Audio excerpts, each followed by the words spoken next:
Hi எல்லோரும் எப்படி இருக்கீங்க? இன்றைக்கி நம்ம ஒரு செட்டிநாடு சைடு மீன் குழம்பு எப்படி பண்ணுறதுன்னு பார்க்கலாம். ஃபஸ்ட்டு ஆயில் ஊற்றிக்கோங்க, நல்லெண்ணெய் ஆட் பண்ணிக்கோங்க. எண்ணெய் காஞ்சதுக்கப்புறமா சின்ன வெங்காயத்தை பொடி பொடியாக நறுக்கி வச்சுருக்கேன், அதை ஆட் பண்ணிக்கோங்க. 4 பல்லு பூண்டை 2ஆக கட் பண்ணி வச்சுருக்கேன், அதை ஆட் பண்ணிக்கோங்க. 2 தக்காளி, சின்ன தக்காளியாக இருந்தால் 2 தக்காளி ஆட் பண்ணிக்கோங்க. பெருசுனா 1 மட்டும் ஆட் பண்ணிக்கோங்க. இது கூட இப்போ ஸ்பைசஸ் ஆட் பண்ண போகிறோம். 1 டீஸ்பூன் சீரகம், 1 டீஸ்பூன் சோம்பு, 1 டீஸ்பூன் மிளகு, கொஞ்சம் கருவேப்பிலை போட்டு நல்லா வதக்கிக்கோங்க.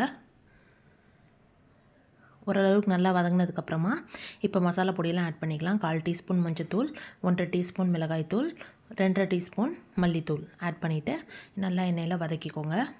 சிம்மில் வச்சுக்கோங்க அடுப்பை, இல்லைனா அடி பிடிச்சிரும். நல்லா வதக்கினதுக்கப்புறமா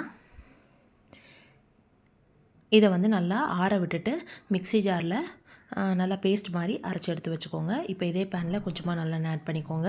இது கூட 1 டீஸ்பூன் வெந்தயம், 1 டீஸ்பூன் சீரகம் ஆட் பண்ணி கருவேப்பிலை எல்லாம் பொரிஞ்சதுக்கப்புறமா இடித்து வச்சுருக்க வெள்ளைப்பூடு, இஞ்சி, ஒரு சின்ன துண்டு இஞ்சி, 2 வெள்ளைப்பூடு இடித்து வச்சுருக்க வெள்ளைப்பூடு அதையும் ஆட் பண்ணி நல்லா மிக்ஸ் பண்ணிக்கோங்க. ஒரு 10 பல்லு சின்ன வெங்காயத்தை தட்டி வச்சுருக்கேன், அதையும் இதில் ஆட் பண்ணிக்கலாம். கட் பண்ண வேணாம், தட்டி வச்சுருக்க வெங்காயத்தை ஆட் பண்ணிக்கோங்க. நல்லா கொஞ்சம் பொன்னிறமாக வதங்கினதுக்கப்புறமா இதில் நம்ம பேஸ்ட் ரெடி பண்ணி வச்சுருக்கோம்ல, அந்த பேஸ்ட்டையும் இதில் ஆட் பண்ணிக்கோங்க.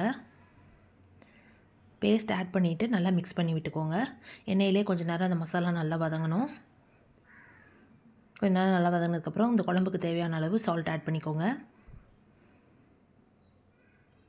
ஏற்கனவே ஒரு பெரிய சைஸ் புளியை ஊற வச்சு கரைச்சி வச்சுருக்கேன். இந்த மசாலா நல்லா இந்த மாதிரி எண்ணெய் பிரிஞ்சு வந்ததுக்கப்புறமா கொஞ்சமாக மிக்ஸி ஜார்லேருந்து அந்த தண்ணி ஆட் பண்ணிவிட்டு இப்போ இதில் புளி தண்ணி ஆட் பண்ணிக்கோங்க. ஏற்கனவே புளியை ஊற வச்சு இந்த மாதிரி கரைச்சி வச்சுருந்த புளி ஆட் பண்ணிக்கோங்க. அடுத்து நம்ம தேங்காய் பால் எடுக்கணும்.